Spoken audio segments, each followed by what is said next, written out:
Salsa dan si Koboi bukan sekadar tokoh viral di medsos atau panggung politik. Mereka adalah simbol dari drama besar, politik raungan, di mana kritik berubah menjadi seperti panggung permainan, dan rakyat hanya jadi penonton. Pertanyaan pentingnya, mengapa ya, kritik mereka selalu selektif?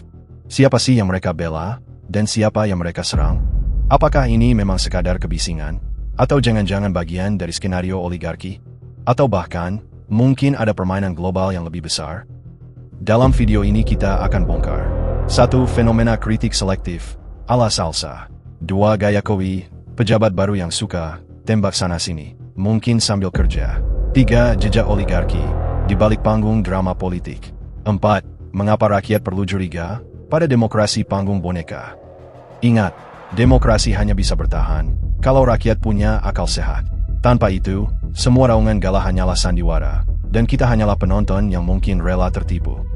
Mari tonton sampai habis, karena yang kita bahas bukan sekadar gosip politik, tapi struktur kekuasaan yang akan menentukan arah bangsa ini ke depan. Jangan lupa like, share, dan subscribe agar lebih banyak orang sadar bahwa kritik yang selektif bukan kritik, itu propaganda. Ya, propaganda. Demokrasi kita hari ini ibarat panggung pasar malam. Lampu kelap-kelip, musik keras, dan orang-orang bersuara lantang. Tapi satu hal yang jarang ditanyakan publik, siapa sih sebenarnya pemilik panggung? Beberapa waktu lalu, ada muncul dua sosok unik. Yang pertama, seorang perempuan muda yang meraung di media sosial, menyerang sana-sini. Yang kedua, seorang pejabat baru yang tiba-tiba tampil bak Koboi, tembak sana, tembak sini. Mudah-mudahan dia sadar pekerjaannya bukan nembak serampangan. Maka, pertanyaan yang harus kita ajukan adalah, apakah suara mereka lahir dari nurani, atau hanyalah gema dari pengeras suara kekuasaan? Perempuan ini, kita sebut saja namanya Salsa.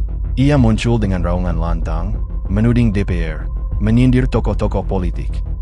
Sekilas sih, tampak seperti sebuah keberanian. Tapi publik bukan penonton bodoh. Mereka mulai melihat ada keganjilan yang mencurigakan. Salsa tidak pernah menyentuh isu tertentu. Isu yang sebenarnya sudah menjadi buah bibir rakyat sejak beberapa saat lalu.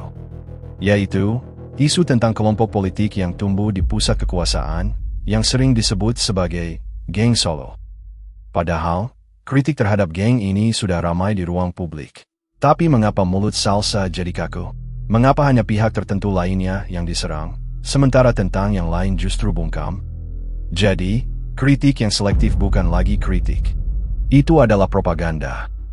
Dan propaganda itu selalu punya sponsor. Kritik seharusnya lahir dari akal sehat. Akal sehat itu bebas, tidak berhutang pada siapapun. Tapi ketika kritik hanya diarahkan pada lawan tertentu, dan membiarkan yang lain aman, maka kritik itu sudah menjadi barter. Ia kehilangan moralitasnya. Kerasnya suara tidak menjamin kebenaran.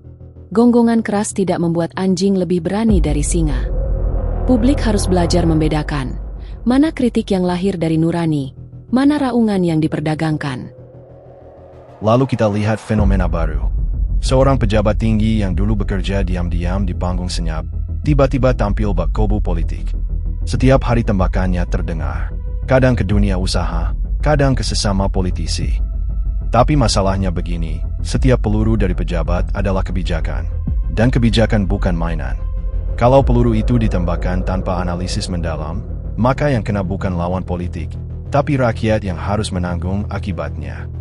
Apalagi, ketika arah peluru itu seolah hanya diarahkan ke kelompok tertentu. Akibatnya, publik mulai membaca, jangan-jangan Kobo ini bukan sedang menegakkan hukum, melainkan sedang menegakkan sebuah kepentingan tertentu. Publik juga mulai berspekulasi. Koboi ini, katanya, bukan tokoh bebas.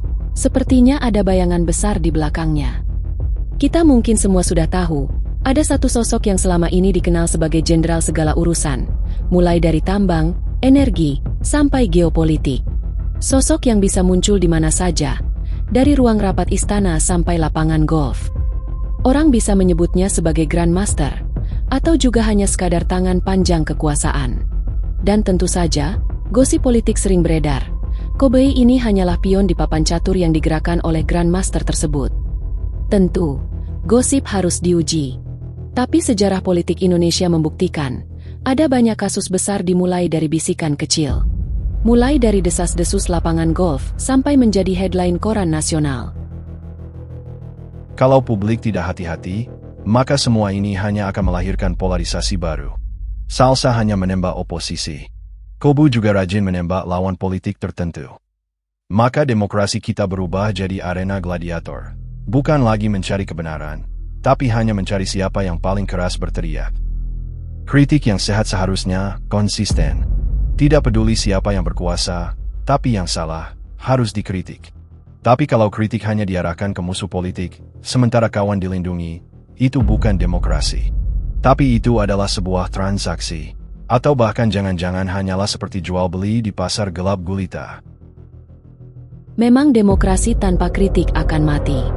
Tapi kritik tanpa moral juga berbahaya.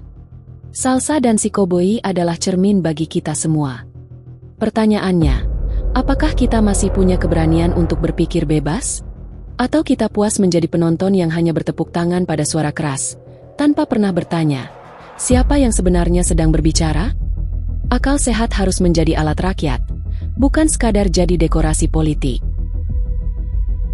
Kita tidak sedang melawan salsa. Juga kita tidak sedang melawan koboi itu.